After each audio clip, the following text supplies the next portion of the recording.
บายดีทุกคนยินดีต้อนรับทุกคนเข้าสู่ช่องของกุ๊กกิ๊กสามน้องสารเด้อมีกุ๊กกิ๊กคณะเห็นเขาลุงคณะเรากำลังเฮ็ดอันเตาถ่านทุกคนก็คือตอนนี้นะพัดมือนี้ก็คือลมหนาวมือนี้คือมันใกล้ที่ฮอดฤดูหนาวแล้ว ตอนนี้พ่อลุงกำลังเฮ็ดเตาถ่านของพ่อกุ๊กกิ๊กใช่จะเป็นครั้งแรกของพ่อลุงต้นฟ้าแม่ทุกคนลมพัดบ่อยๆซะโอ้ยเกี่ยมแข้งขาดแตกอีกแล้วนี่ให้เจ็บอับต้องมันนอนไหม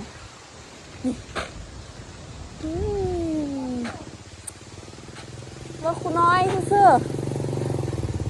ป้าป้า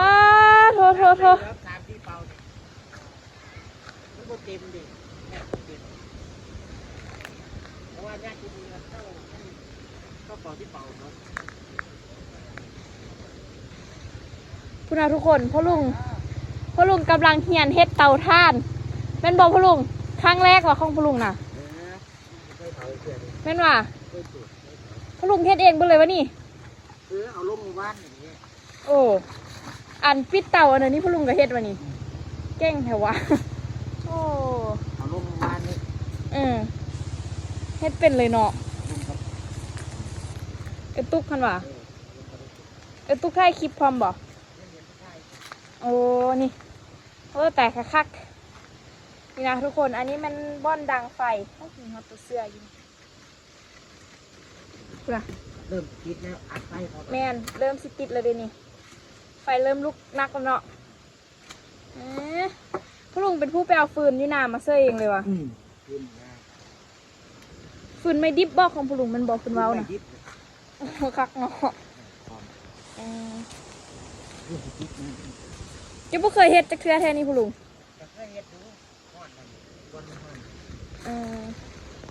อีกประมาณ2 มื้อก็ติดแล้วนี่เนาะ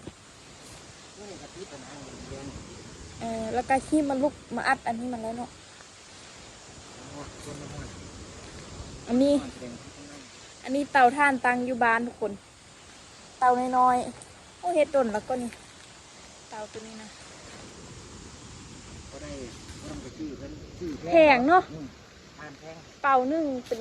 100,000แล้วว่ะเป่าละ100,000 คุณบางคนเนาะแพงเตาถ่านเขามีเตาแล้วเขาดังเอาเลยเนาะข้องอันนี้ข้องกุ๊กกิ๊กทุกคนยังซ้ำเป่าบ่นี่มันก็พอได้ดังถ้าเราเฮ็ดนะอันนี้ก็เป็นทานอยู่นะมันก็เป็นก้อนข้าวนี่พอได้ดังพอได้ปิ้งเนาะแห้งมากกินปิ้งกินจี้แล้วมันซีฮอนยามหน้าเราทุกคนดังข้านไว้ได้มื้อนี้ลมเย็นวอยไฟมอดพ่อลุงเพิ่นบ่ได้อยู่บ้านอยู่เฮือนบ่ถ้าอยู่นี่ติดแล้วเนาะเมื่อคืนนี้เนาะมาดังใส่วันสวยๆนะไฟมอดถ้าเราดังใส่เต็มขึ้นเต็มที่ติดเต็มขึ้นนะควันขึ้นตัวบ่เอาพ่อลุงตอนพ่อลุงเฮ็ดตอนนั้นพ่อลุงเฮ็ดอยู่สิเด้อเคยเฮ็ดอยู่ที่ไทยน่ะเฮ็ดโอ้คือนั่นนี่บ่เตาถ่านดำนี่ว่ะมันมีเตาถ่านข้าวกับเตาถ่านดำก็เนาะถ่านข้าวเขาสิใส่ดินจี้เฮ็ด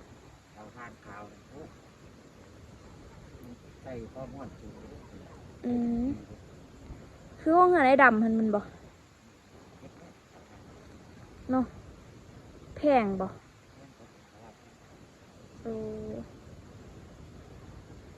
แล้วบริวันนี้พลุงอันนี้นะพอเฮอมันออกแปลวอ่ะให้มันขึ้นทางเดียวนี่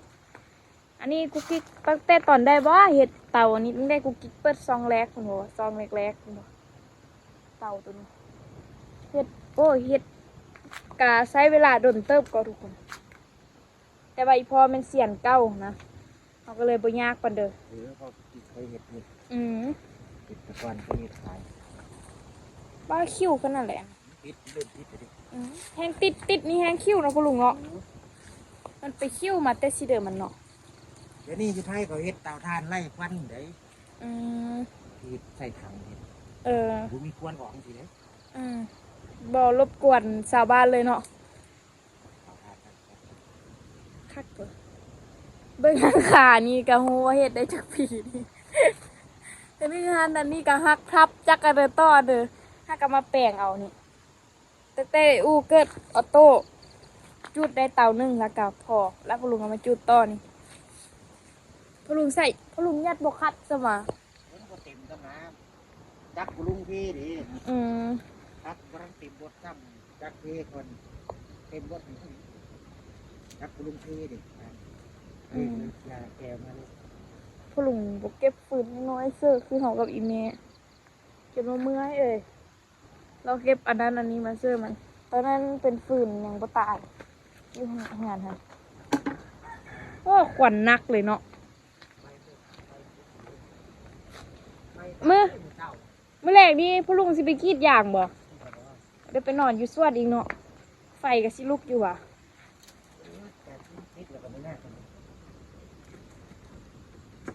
นี่ทุกคนเตาไฟแล้วอันนี้มันหูบ้านนางไฟเนี่ยเข้าไปบ้านอันนี้นี่แล้วมันก็ลุกแล้วควันก็ออกทางพุ่นคนเฮาก็คิดได้ไล่เติบก่อนเนาะพ่อลุงเนาะสร้างมันเก่งขนาด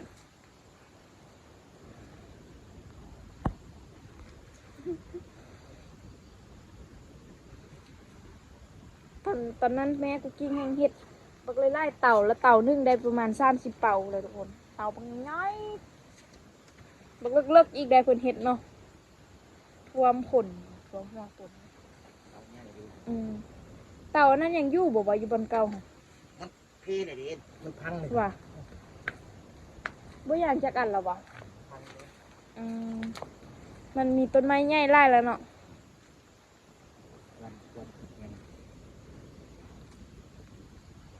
ควันขึ้นแห้งใกล้ละใกล้สิติดแล้วทุกคนติดแล้วเฮาก็เอานี่อัดไอ้นี่ไว้ว่ะหรือว่าแล้วก็อัดไอ้นั้นพร้อมอ่ะแล้วบัดนั้น ก็เอาใหม่นะไม่เต่าดุดกัน มันออกควันสีเขียวอ่ะอีพอวานะมันไกลเลยเดี๋ยวนี้แล้วพ่อลุงกาได้อันลาพรมันทุกมื้อเนาะพดน้ำมันทุกมื้อทุกคนปนคิดตุ่มแล้วก็หวดมาทุกคนบ่เพิ่มมันตึม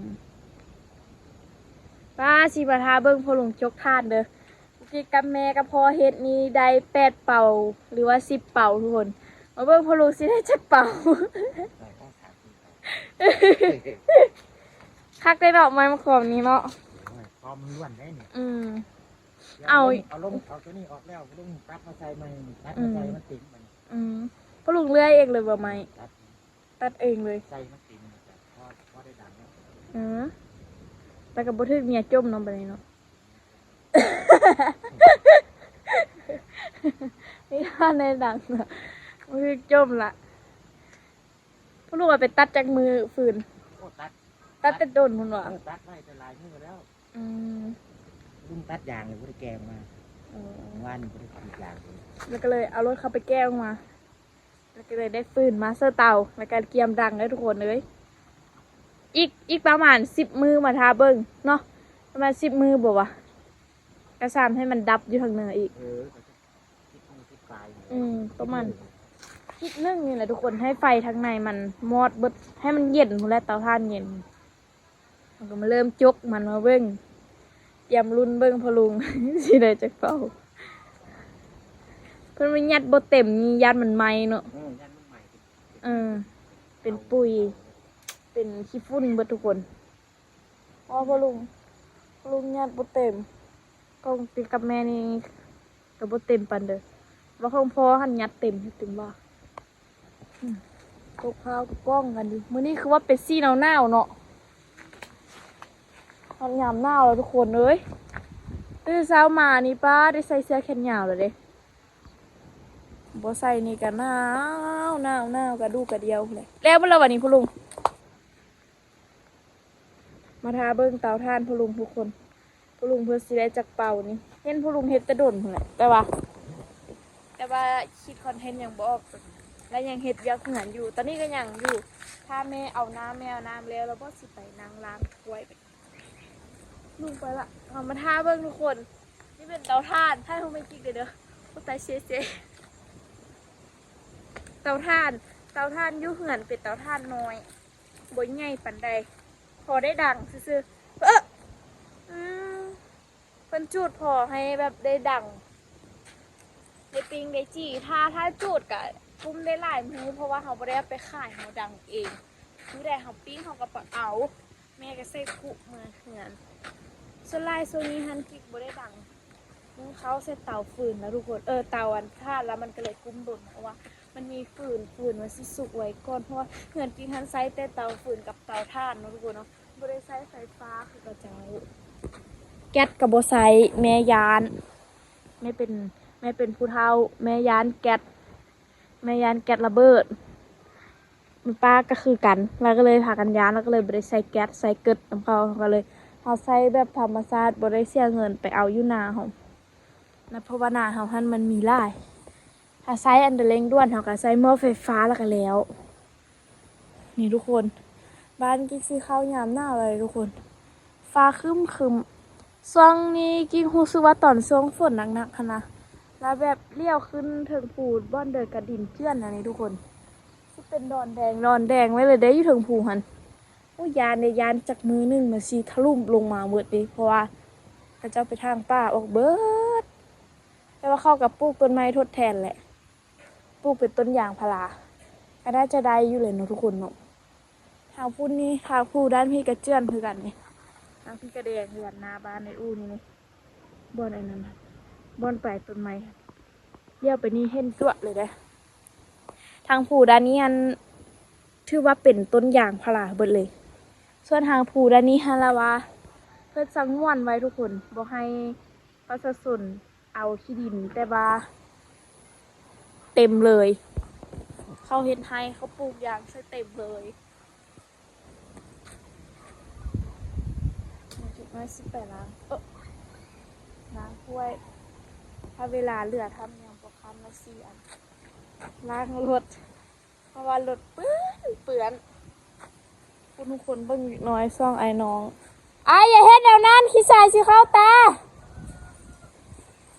ซ่องไอ้น้องอยู่หันน่ะโอ้ยเขามักเคยได้ส่องไอ้น้องอันนี้นะเขามักอันลิ้นนั่นขี้สายอยู่นี่นะช่วงนี้เข้าคาดกันบ่ได้แหงซ่องไอ้น้องอันนี้นะเขาลิ้นอยู่พุ่นแปลนเลือดเตือนเลยทุกคนเป็นเอาต้นมากมันมากอันเดียวกับมะพร้าวต้นอันนี้มันต้นมากอันเลยปะมากอันนั้นฮะนะมากภูเทาเคี้ยวมากนะทุกคนแม่นว่ะมากเคิดหรือว่ามากแคล้วมากมันชิบหักว่ะเนาะแม่งั้นแอนไปแอนมาแล้วมีมากอีกอันนี้มันน่านพักแม่เก็กทุกคนช่วงนี้มันซีข้าวยำแล้วดูหนาวแล้วดูแรงบอกว่าแล้วดูหนาวมันเริ่มแรงอะไรแบบนี้นะเริ่มคาดแขนน้ำอะไรแบบนี้เริ่มพอดีเลยคาดแขนน้ำยามหนาวนี้ถือว่าพอไข่อยู่ทุกคนเพราะว่าจึงไม่ได้อาบน้ำเราไปเป็นอาบทุกมือเด้อนี่ทุกคนอันนี้มันพักอีแม่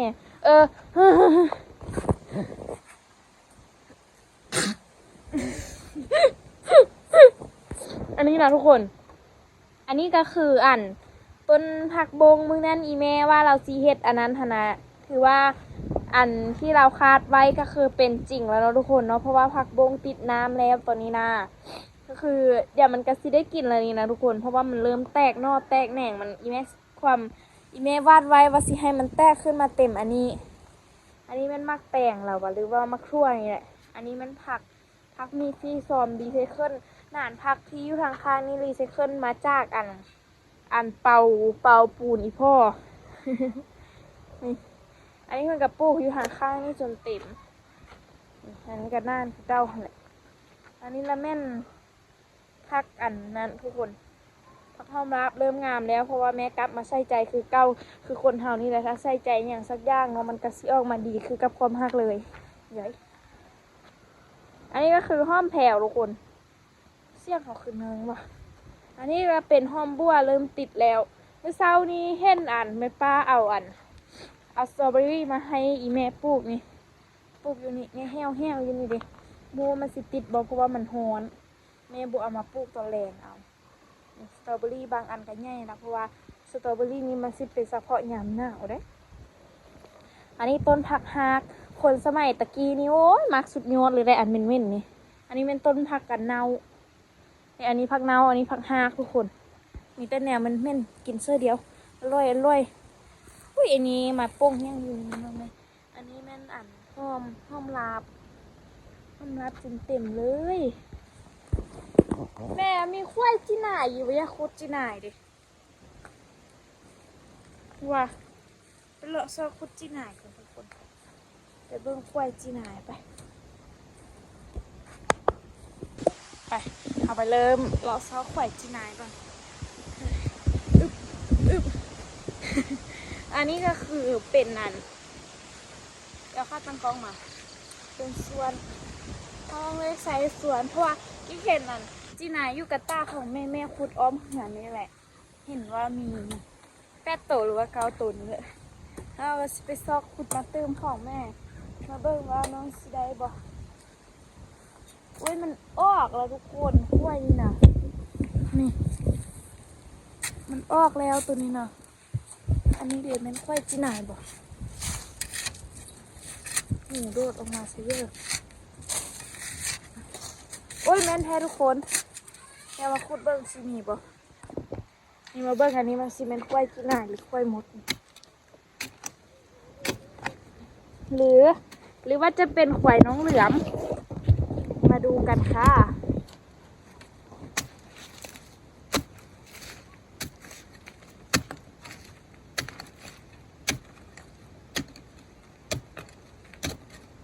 ป้าจะไปเห็ดเหือนที่นาค่ะออกมาหรือยังออกมาได้ไหมเว้ยตื่นเบิดออกมาได้ไหม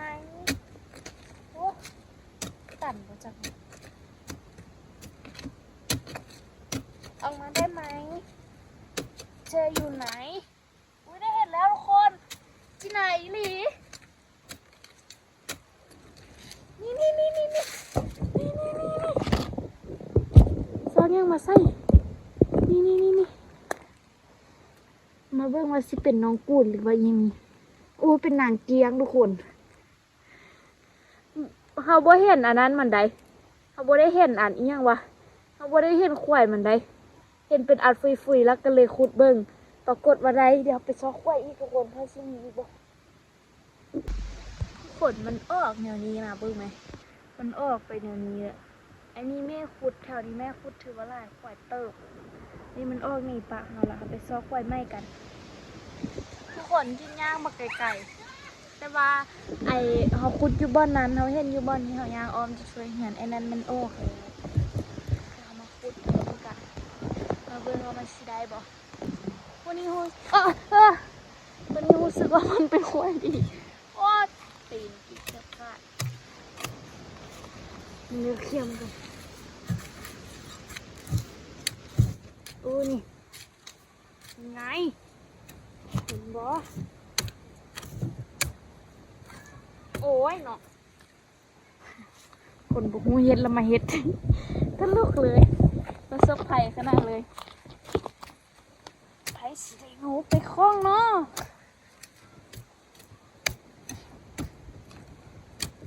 เฮ็ดไงเนี่ยดูสิพอแล้วนี่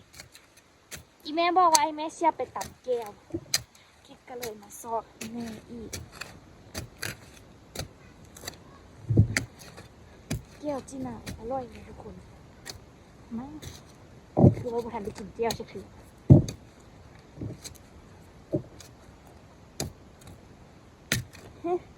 เป็นจีน่าคือเป็นเลยแท้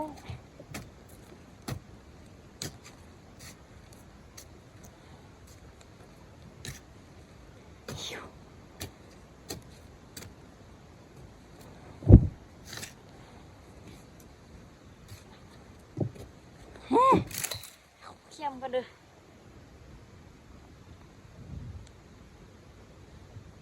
เฮ้ยังไงนั่นยังประมาณสักนี้แต่สายกามขึ้นคักมาแรง